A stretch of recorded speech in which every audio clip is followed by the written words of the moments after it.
Vous avez préparé votre plus belle tenue, choisi le lieu parfait, vous vous sentez au top, et pourtant, à la fin du rendez-vous, c'est le silence radio. Unflop total. Et si c'était à cause d'une de ces erreurs ultra courantes, mais tellement faciles à éviter? On a tous connu ça, ce moment où on se demande mais qu'est-ce qui a cloché? Parfois, la réponse est juste sous notre nez. Aujourd'hui, on va décortiquer ensemble les 7 erreurs qui tuent la magie d'un premier rendez-vous. L'idée, ce n'est pas de vous donner un script à suivre, mais plutôt une carte des pièges à éviter pour laisser une chance à une vraie connexion de se créer. Restez bien jusqu'à la fin, car je vous donnerai aussi le bon état d'esprit à adopter pour transformer ce moment stressant en une expérience vraiment agréable, peu importe le résultat. Allez, c'est parti! Première erreur, et c'est un classique, transformer le rendez-vous en entretien d'embauche ou en monologue. Vous savez, ce moment gênant où on bombarde l'autre de questions fermées. Tu aimes les films? Oui. Tu as des frères et sœurs? Non. Ça ne mène nulle part et ça met une pression dingue. La conversation devient un ping-pong sans âme.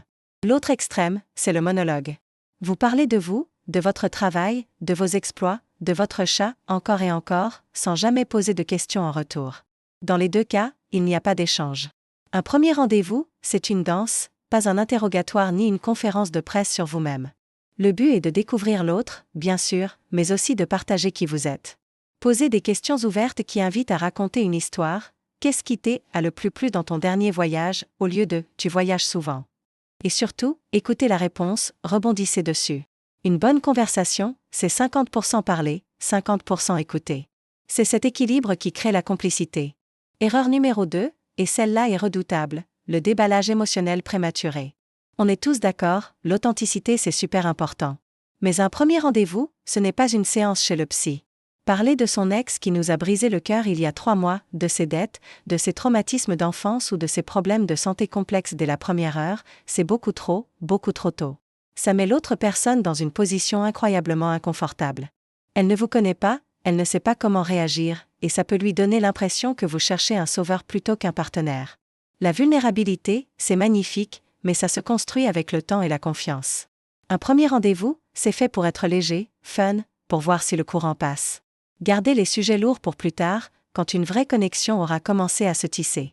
Pour l'instant, concentrez-vous sur le présent, sur ce qui vous rend heureux, sur vos passions. La légèreté est votre meilleur allié. On passe à la 3e erreur, peut-être la plus irrespectueuse de toutes, être distrait. Et le coupable numéro 1, c'est lui, notre téléphone. Poser son téléphone sur la table écran face visible et jeter un œil à chaque notification qui s'allume, c'est le message le plus clair que vous puissiez envoyer. Ce qui se passe sur mon écran est plus intéressant que toi. C'est un tue-l'amour instantané. Même si vous pensez être discret, l'autre le voit, le sent. Il ou elle se sent dévalorisé. La règle d'or est simple. Pour un premier rendez-vous, le téléphone reste dans la poche ou dans le sac, en mode silencieux. Point final. Votre attention pleine et entière est le plus beau cadeau que vous puissiez offrir à la personne en face de vous. Ça montre que vous respectez son temps et que vous êtes sincèrement intéressé par ce moment que vous partagez. Si vous attendez un appel ultra urgent, prévenez en début de rendez-vous, excusez-vous par avance. Sinon, oubliez le monde extérieur pendant 1 heure ou 2. Soyez là, vraiment là. 4e erreur à bannir, la négativité chronique. Personne n'a envie de passer une soirée avec quelqu'un qui se plaint de tout. Vous vous plaignez du service trop lent, du cocktail pas assez bon, de votre patron qui est un tyran, de la météo qui est nulle, des transports qui sont bondés. Stop! Un flot constant de plaintes et de critiques crée une ambiance lourde et plombante. Ça donne l'impression que vous êtes une personne amère, jamais satisfaite, et ça aspire toute l'énergie positive de la conversation. Bien sûr, on a tous des mauvais jours et on a le droit de râler un peu, mais le premier rendez-vous n'est pas le bon endroit pour ça. Essayez de voir le verre à moitié plein. Concentrez-vous sur les aspects positifs. Parlez de ce qui vous passionne, de ce qui vous fait rire, des choses que vous avez hâte de faire. Une attitude positive est contagieuse et incroyablement attirante. On a envie de passer du temps avec des gens qui nous tirent vers le haut, pas vers le bas. 5e erreur, mentir ou enjoliver la réalité de manière excessive. On a tous envie de se présenter sous son meilleur jour, c'est humain. Un petit mensonge blanc sur le fait qu'on adore la randonnée alors qu'on préfère Netflix, ça peut sembler inoffensif. Mais attention, ça peut vite déraper. S'inventer un poste plus prestigieux, des voyages qu'on n'a jamais fait ou des passions qu'on n'a pas, c'est une très mauvaise idée. Pourquoi? Parce que la vérité finit toujours par refaire surface. Et quand ça arrive, la confiance est brisée, et c'est quasi impossible de la reconstruire. Vous n'avez pas besoin d'être parfait pour plaire. Soyez vous-même.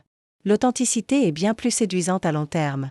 La bonne personne vous appréciera pour qui vous êtes vraiment, avec vos qualités et vos petites imperfections. Bâtir une relation sur des mensonges, c'est comme construire une maison sur du sable. Ça finira par s'écrouler.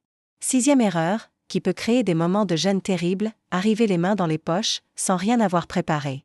Je ne parle pas de préparer un discours, mais d'anticiper les fameux blancs dans la conversation. Ces silences pesants où personne ne sait quoi dire, on se regarde, on sourit nerveusement. C'est le cauchemar. Pour éviter ça, ayez simplement en tête 2 ou 3 sujets de conversation légers et ouverts en cas d'urgence. Ça peut être un film que vous venez de voir, un livre intéressant, un projet qui vous enthousiasme, une anecdote drôle de votre semaine. Pensez-y avant le rendez-vous. Avoir ces talking points dans votre poche, c'est comme avoir une roue de secours. Vous ne l'utiliserez peut-être pas, mais vous serez soulagé de l'avoir si jamais la conversation cale. Ça vous évitera de paniquer et de dire la première chose qui vous passe par la tête, qui est rarement la meilleure. Et enfin, 7e et dernière erreur, être trop pressé ou trop avide. Ça peut se manifester de plusieurs façons. Forcer le contact physique alors que l'autre n'envoie aucun signal positif, c'est non. Respecter l'espace personnel de l'autre. Ça peut aussi être verbal, parler de mariage et d'enfants au premier rendez-vous, ou demander « alors, on se revoit quand ?» avant même que le café ne soit terminé. Doucement. Un premier rendez-vous, c'est une exploration, pas une course. Mettre la pression comme ça peut faire peur et donner l'impression que vous êtes désespéré ou que vous voulez cocher une case. Laissez les choses se faire naturellement. Soyez attentif au langage corporel de l'autre, laissez l'alchimie s'installer, ou pas. La séduction, c'est subtil. Le désir de construire quelque chose de sérieux est une super chose, mais chaque chose en son temps. Alors, quel est le bon état d'esprit pour aborder un premier rendez-vous? Oubliez l'idée que c'est un examen que vous devez réussir. Ce n'est pas un test où vous devez donner les bonnes réponses pour obtenir une bonne note. Le véritable objectif, c'est de déterminer si vous passez un bon moment avec cette personne. Concentrez-vous sur le plaisir de la rencontre, la curiosité de découvrir un nouvel univers. Soyez présent, soyez authentique et soyez léger. Si ça marche, super. Si ça ne marche pas, ce n'est pas un échec. C'est juste une information, vous n'étiez pas compatibles, et c'est mieux de le savoir tout de suite. En adoptant ce point de vue, vous enlevez une pression énorme de vos épaules et paradoxalement, vous augmentez vos chances que ça se passe bien. Voilà pour ces 7 erreurs qui peuvent saboter un premier rendez-vous. J'espère que ces conseils vous aideront à aborder vos prochaines rencontres avec plus de sérénité et de confiance. Dites-moi en commentaire quelle est l'erreur que vous voyez le plus souvent, ou peut-être celle que vous avez déjà commise. On est tous passés par là. Si cette vidéo vous a été utile, n'hésitez pas à laisser un petit pouce bleu, ça m'aide énormément, et à vous abonner pour ne pas rater les prochaines. Merci de m'avoir regardé, et je vous dis à très bientôt pour une nouvelle vidéo.